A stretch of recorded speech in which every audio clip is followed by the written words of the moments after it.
नमस्कार साथियों, स्वागत है आप सभी का आपके अपने इस YouTube चैनल पर जिसका नाम है जीएस बूस्टर। मैं हूं अनूप उपाध्याय। साथियों, 2025 का नोबेल शांति का पुरस्कार एक ऐसी महिला को मिला है जिसने तानाशाही के सामने झुकने से इंकार कर दिया। नाम है मारिया कोरिना मचाडो। वेनेजुला की एक आवाज जिसने 20 साल तक लोकतंत्र के लिए लड़ाई लड़ी और इसी बीच डोनाल्ड ट्रंप की बड़ी दावेदारी जो है वो अधूरी रह गई। तो आखिर क्या था ऐसा जिसने ट्रंप को पीछे छोड़ दिया? दोस्तों, आज की पूरी जो कहानी है सिर्फ एक पुरस्कार की नहीं है बल्कि एक विचार की है। कैसे लोकतंत्र और हिम्मत साथ मिलकर दुनिया को बदल सकते हैं।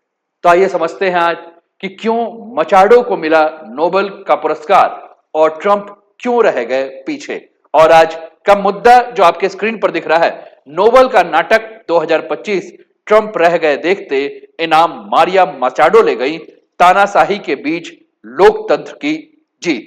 इसी के ऊपर आज हमारी पूरी चर्चा है। चैनल पर पहली बार हैं तो चैनल को सब्सक्राइब करके बेल आइकन दबा दीजिएगा कि यहां आने वाले हर वीडियो का नोटिफिकेशन आपको समय पर मिल सके। वीडियो को अंत तक अवश्य देखिए और देखने के बाद अपने विचारों को कमेंट के माध्यम से हम तक अवश्य पहुंचाएं। वीडियो को लाइक भी कर दीजिए, शेयर भी कर दीजिए। तो चलिए स्टार्ट करते हैं दोस्तों आज के सेशन को। आपके स्क्रीन पर दो तस्वीर है। एक तरफ आपको मारिया मचाडो नजर आ रही है और दूसरी तरफ ट्रंप नजर आ रहे हैं। ट्रंप जिनके बारे में ऐसा उम्मीद लगाया जा रहा था, ट्रंप कई बार भी कह रहे थे कि भैया हमने 8 देशों का युद्ध रुकवा दिया है, हमने गाजा और इजराइल के बीच का भी युद्ध जो है वो सीज फायर करा दिया है, तो नोबेल पे तो हमारा ही हक बनता है। लेकिन छीन के कौन ले गया? छीन के ले गई वेनेजुला, दक्षिण अमेरिका की रहने वाली शांति पुरस्कार की विजेता आपके स्क्रीन पर है, जिनका नाम है मारिया मचाडो। आगे बढ़ते हैं। मारिया कोरिना मचाडो जो नोबेल विजेता हैं, क्यों इनको मिला इस पर हम बात करते हैं। थोड़ा सा हम उस देश पर चलते हैं जिस देश की रहने वाली हैं। साथियों, रहने वाली हैं वेनेजुला, जो कि दक्षिण अमेरिका का एक देश है। और वेनेजुला एक ऐसा देश है जो पिछले 2 दशक से राजनीतिक अस्थिरता और आर्थिक संकट में फंसा हुआ था। 1999 एक व्यक्ति सत्ता में आए, उनके बारे में भी थोड़ी देर बाद बात करेंगे। आपके स्क्रीन में मचाडो 20 साल से वेनेजुला में लोकतंत्र के लिए लड़ाई लड़ रही हैं। ये तस्वीर आपको देखने को मिल रहा है मचाडो का, और इनके साथ आपको इनके समर्थकों की भीड़ भी देखने को मिल रही है। चलिए आगे बढ़ते हैं। ये नोबेल पुरस्कार है जो कि दिया गया है। आगे और बढ़ते हैं। आपके स्क्रीन पर साथियों ये मैप दिख रहा है, जिस मैप में आप देख रहे हैं ये आपको वेनेजुला दिख रहा है, ठीक है। वेनेजुला के दक्षिण में आपको कोलंबिया दिख रहा है, ये गुयाना है, ये ब्राजील है, दक्षिण अमेरिका का एक देश है जो कि आपको दिख रहा है। इसके पूरब में आप देख रहे हैं आपको अटलांटिक महासागर जो है वो देखने को मिल रहा है, ठीक। अब इसमें एक व्यक्ति जिसकी तस्वीर आपको आपके स्क्रीन पर देखने को मिल रही है, इस व्यक्ति का नाम है ह्यूगो सावेज। देख लीजिए ध्यान से। ह्यूगो सावेज 1999 में वेनेजुला की सत्ता में आए और परिणाम थे जिस क्रांति के परिणाम स्वरूप आए, उस क्रांति का नाम था बोलोवियन क्रांति। तो बोलोवियन क्रांति के नाम पर जो है ये जब सत्ता में आए, ठीक, तो उसके बाद क्या हुआ कि धीरे धीरे लोकतंत्र को ये कमजोर करने लगे। इसके बाद दूसरा व्यक्ति जो इनके बाद सत्ता में आया, ये व्यक्ति जिसका नाम है निकोलस मादुरो। और निकोलस मादुरो भी जो है वह इसके पहले जो ह्यूगो सावेज थे उन्हीं के रास्ते पर चल रहे थे। चुनाव में धांधली की, विपक्ष का दमन किया, मीडिया पर नियंत्रण किया और मानवाधिकार का उल्लंघन किया। और ऐसे जो डर का माहौल है, इस डर के माहौल के बीच में एक महिला आगे आई जिसने लोकतंत्र की आवाज उठाने का काम किया, जिसने तानाशाह के खिलाफ लोकतंत्र का बिगुल फूंका। उस महिला का नाम है मारिया कोरोना माचोडो, जिसको कि आज नोबेल पुरस्कार मिला है शांति का, ठीक, नोबेल पीस प्राइज 2025 मिला है। अब मचाडो के बारे में अगर हम बात करें तो ये मचाडो की शुरुआत कैसे हुई? साथियों, मचाडो की शुरुआत के लिए एक संगठन का नाम आपको याद रखना होगा, जिस संगठन का नाम है सुमाते संगठन। मारिया मचाडो पेशे से एक इंजीनियर थी और एक सामाजिक कार्यकर्ता थी। अब आप कहेंगे कि यहां भी हमें यह समझ में आया कि इंजीनियर कुछ भी कर सकते हैं, कुछ नहीं कर सकते हैं तो वो इंजीनियरिंग के फील्ड का काम नहीं कर सकते हैं, बाकी सब कुछ कर सकते हैं। तो मारिया मचाडो जो थी वो भी एक इंजीनियर थी, सामाजिक कार्यकर्ता थी। 2002 में इन्होंने एक संगठन की स्थापना की जिस संगठन का नाम था सुमाते संगठन।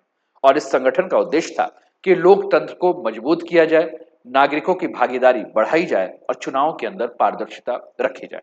सुमात्र ने लोगों को जागरूक करना शुरू किया कि भैया असली लोकतंत्र का मतलब केवल अपने वोट का प्रयोग नहीं कर देना है।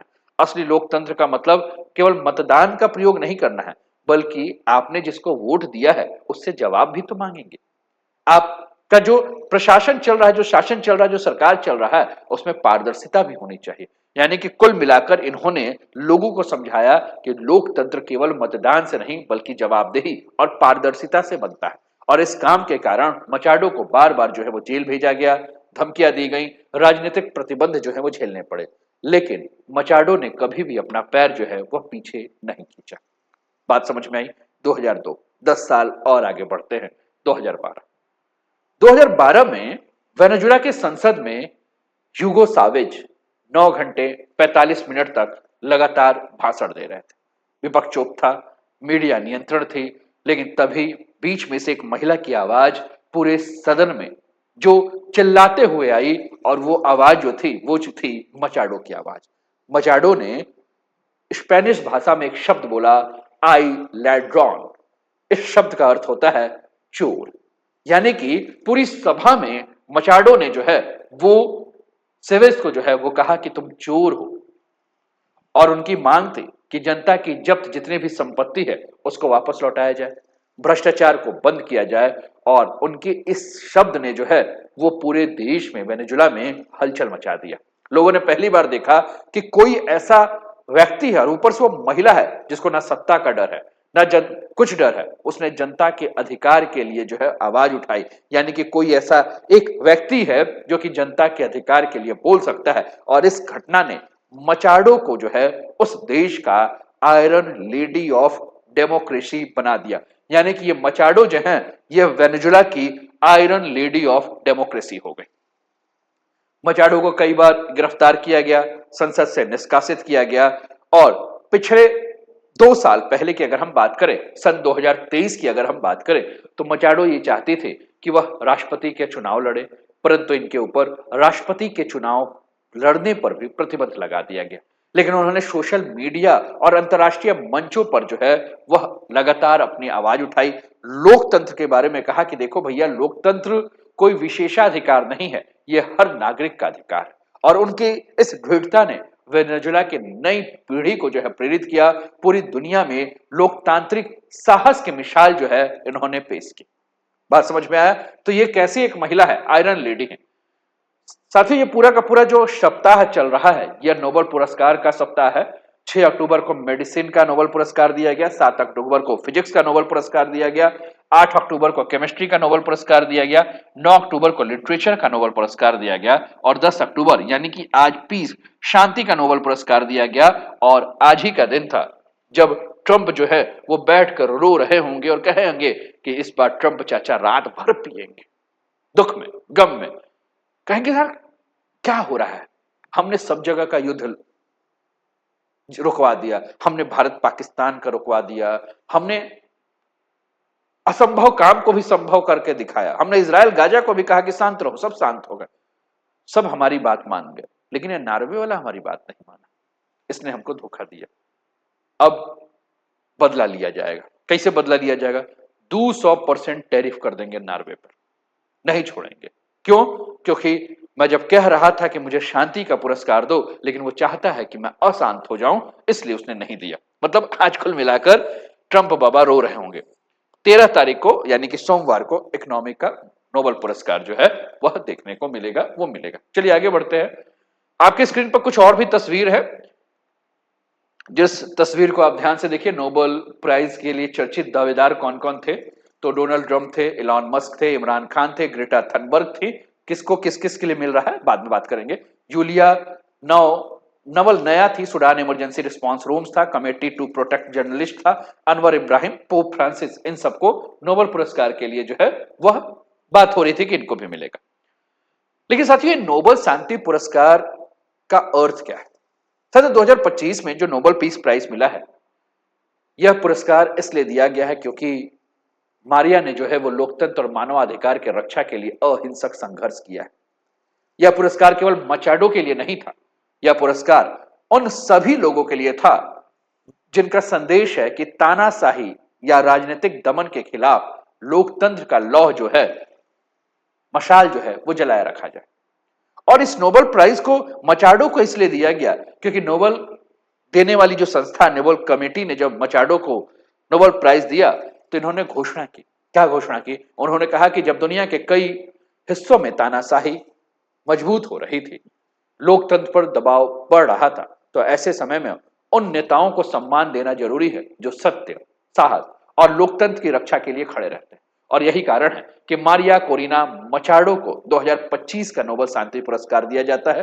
कमेटी ने यह भी कहा कि उन्होंने वेनेजुला जैसे संकटग्रस्त देश के 3 प्रमुख लोकतांत्रिक कसौटियों को जो है वह पूरा भी किया है।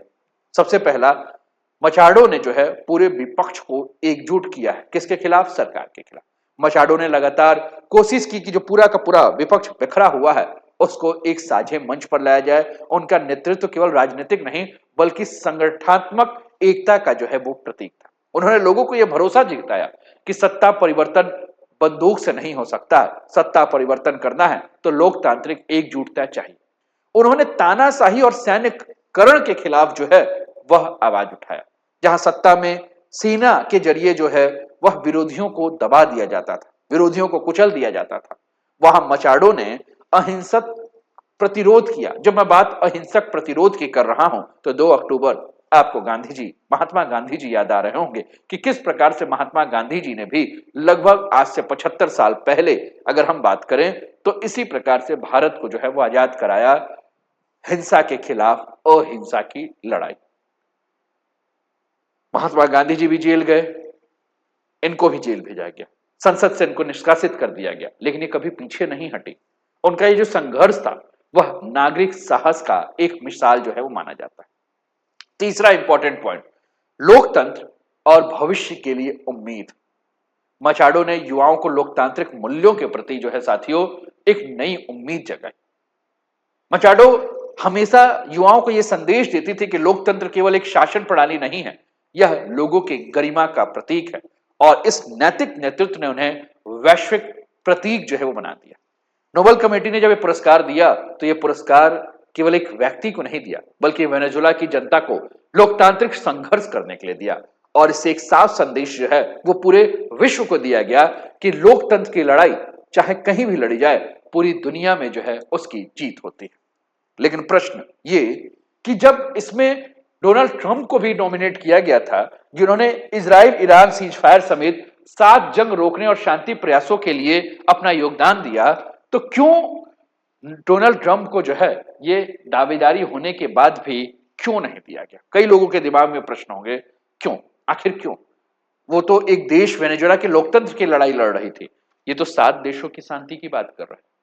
साथियों, 2025 में नोबेल शांति के पुरस्कार घोषणा करने से पहले सबसे चर्चित नाम अमेरिका के राष्ट्रपति डोनाल्ड ट्रंप का। ट्रंप ने लंबे समय से कहा भी है कि भैया हमको नोबेल दो, हमको नोबेल दो, हमने शांति कराई, हम सब कुछ शांत करा देंगे, हमको किसी को लड़ने नहीं देंगे, घर में भी पति पत्नी आपस में तू मैं करेंगे तो वहां भी हम कहेंगे ना, तू मैं मत करो, हमको शांति का पुरस्कार चाहिए, तुम लोग शांत हो जाओ। अच्छा, ट्रंप ने जब नोबेल पुरस्कार की अपनी इच्छा जताई तो 8 उनके पिछलग्गू देशों ने भी कहा कि ठीक है, हम आपको सपोर्ट करते हैं। जैसे कि पाकिस्तान सबसे पहले गया कि भैया हाँ एकदम, तुमने नूर खान बेस पर ब्रह्मोस, समझ रहे हैं, आपने ही रुकवाया है, तो चलिए भैया हम आपका समर्थन देते हैं कि आपको नोबेल मिले। इजराइल, अमेरिका, माल्टा, कंबोडिया, अर्जेंटीना और 2 अफ्रीकी देशों ने सबने कहा कि भैया इस बार का नोबेल ट्रंप चाचा के नाम, इस बार का नोबेल ट्रंप चाचा, सबने जिंदाबाद जिंदाबाद किया। लेकिन लास्ट में पता चला कि ट्रंप चाचा जो हैं गांव के उस प्रधान की तरह प्रधानी लड़ते रह गए। पूरा गांव ने कहा कि इस बार के प्रधान फलाना चाचा, लेकिन जीत गई चाची, है ना। तो कुल मिलाकर यही हुआ, चाचा दुखी, चाची एकदम खुश। तो कुल मिलाकर बात करें तो इन्होंने गाजा सीज फायर समझौता कराया, अब्राहम एकॉर्ड के बारे में इन्होंने बात किया, वैश्विक स्थिरता का प्रयास किया, लेकिन नहीं मिला। क्योंकि नोबेल कमेटी के अनुसार शांति केवल राजनीतिक सौदे या अस्थायी युद्ध विराम से नहीं आती।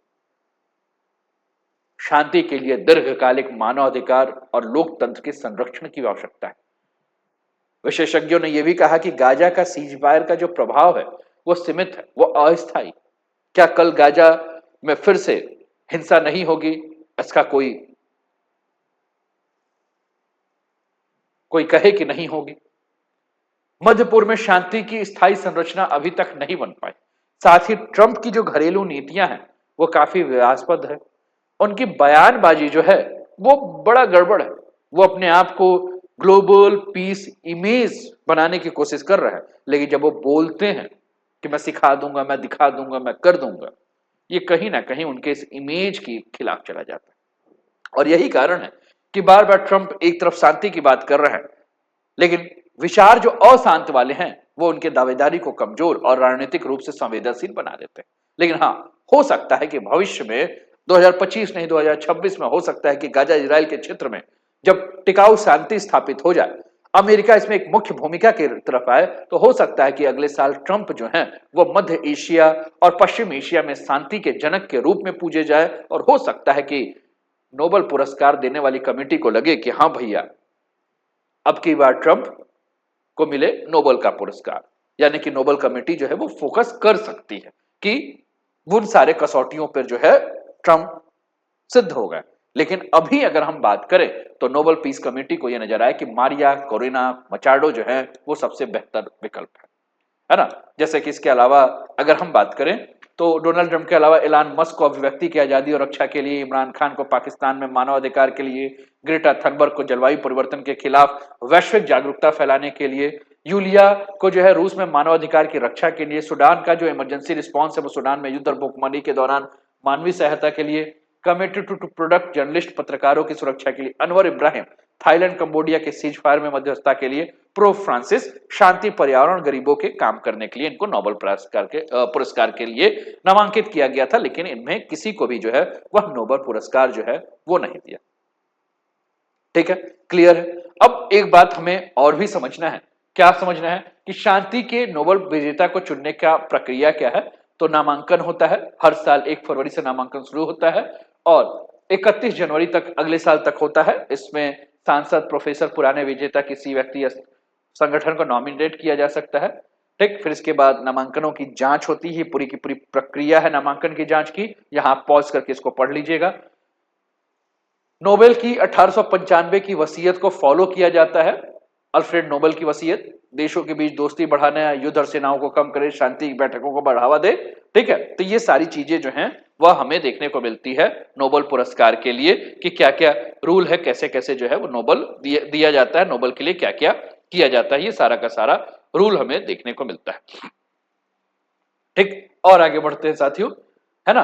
तो कुल मिलाकर अगर हम बात करें तो जो नोबेल कमेटी है, इस नोबेल कमेटी का स्पष्ट संदेश यही है कि यह पुरस्कार सत्ता में बैठे लोगों या प्रभावशाली व्यक्तियों के लिए नहीं है, बल्कि उन बहादुर नागरिकों के लिए है जो जनता के अधिकारों और जनता की स्वतंत्रता की रक्षा करता है। यह पुरस्कार साहस के लिए, नैतिकता के लिए, जनहित के लिए होने वाले संघर्ष के लिए है, ना कि लोकप्रियता और राजनीतिक शक्ति के लिए।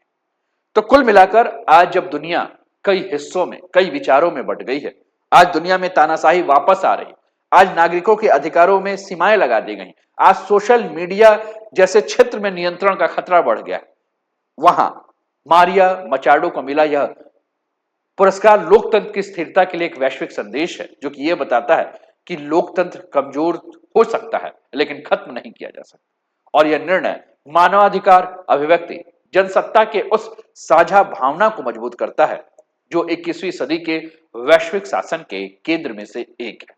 उम्मीद करता हूं कि आपको आज का टॉपिक समझ में आया होगा।